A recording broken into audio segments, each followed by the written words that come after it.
Hello, I'm Solesh Alfred. Welcome to the Hts Epoll. It's your opportunity to weigh in on the most pressing issues of the day.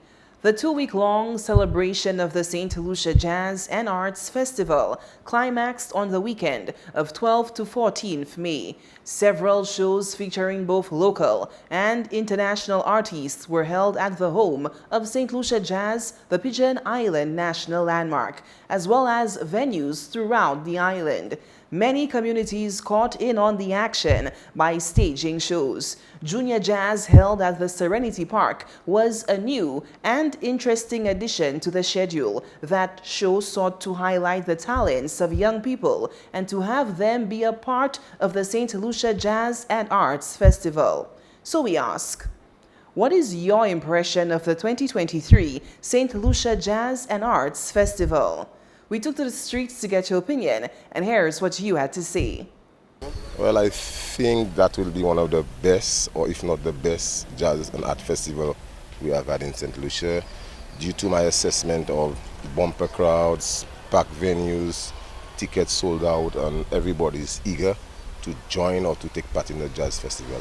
Ask me why, I don't know, but I've never seen a jazz festival where so many locals in particular are interested and eager to participate in this jazz festival. So I feel it will go down as one of the best jazz festivals we have had in St. Lucia. To be honest, I think St. Lucian couldn't wait to have that festival of jazz. Because for so long, we have been missing jazz. We have been missing jazz for so long. I guess all the vendors, the poor people in this country that is hustling for so long, I believe they all will gain from that jazz festival. Yeah, man, I think it was a good thing this year. I think everybody should appreciate the way you see the minister, they spread it around. Every little community could get something, they benefit something out of it. The artists have the chance to display their talent, yes, but it's not just the artists alone, the vendors and everybody that in the community have a chance to come and see it, and those that have their little tent and have their little thing, they could sell something out of it, so everybody benefit out of it. Although I'm not really a jazz person, but I had liked the way they had spread it around. It was a good thing, man, yeah. But that's the best we have ever received in St. Lucia for so many years, and bringing our people back together, and the Arts Festival, everybody's talking about that, Mr. Colimo, and I'm proud that my government is doing their best, to the best of their ability, to make us together, bring us together, and that is a plus to my government. Well, Colin, that's something I always support. I always love jazz, because in my time, every jazz, everywhere, wherever it is in Vieux-Fort or Soufrière, I always there. But missing it for a few years, and getting it back today, it is all right. And I hope that we will go through it all the years that are behind us, but trust in the Lord. It may say, bien cause on l'ennois jazz, pas fait magie. Respect yourselves and respect the country. Jazz has been one of the best this year. I've never seen jazz so good in St. Lucia, never. But I must compliment the government of St. Lucia to put that effort into jazz this year around to make it what it is at this present moment. Because the vendors will get something out of it. The bus drivers will get something out of it. Knowing that we came from COVID, things were so rough in St. Lucia. Now we're getting back to normal. I believe that will be very good for all the different sectors who will be involved in the jazz festival. Well, to me, the way I think about the jazz, it's a good thing. It's helping the people, everybody making money, because everybody needs money. And everything raised in St. Lucia, cost of living is very high. So what I'm saying too, if we can bring jazz more often, it will be in our benefit. The country will make money and the vendors will make money too. So I appreciate the jazz. It's very great. At least I realize that the people are enjoying themselves, and it's a form of entertainment. It's a form of bringing back the tourists for the people, and that the economy, everybody will get a piece of the pie. And hence I'm saying it was very great.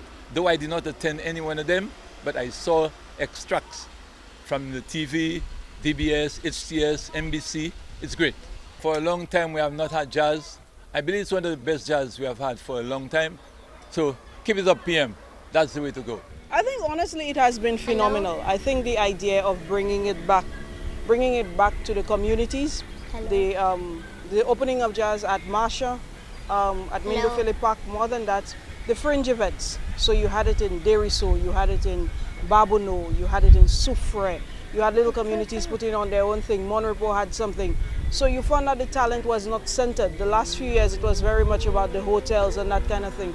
And incorporating the jazz, the arts into the Jazz and Arts Festival. Even what they had art in the city at the square, that was phenomenal. They had a whole gallery and art was on display, and they had some canvases where artists could just come and paint whatever they wanted on the square. It was, I mean, the return of Jazz and Arts Festival has been strictly phenomenal, and I look forward to what's happening in the future. Thanks for those responses. Now to our new discussion. The rate at which St. Lucians are being vaccinated has plummeted since the COVID-19 pandemic. This latest trend is not confined to St. Lucia, with the Americas moving from the second most vaccinated region in the world to the one before the last on the World Health Organization's list. This has prompted a warning from public health officials who say the region is now vulnerable to some of the deadly, debilitating diseases not seen for generations. Public health officials cite the misinformation campaign during the COVID-19 pandemic as being responsible in large measure for the downward trend in people being vaccinated. So we ask, has your attitude towards vaccination changed since the COVID-19 pandemic? Voting is easy. Just log on to htsstlucia.org and vote. Remember, our Epoll team is always on the go to get your responses as well. Watch the HTS News Force from 7 p.m. for the results and a new discussion.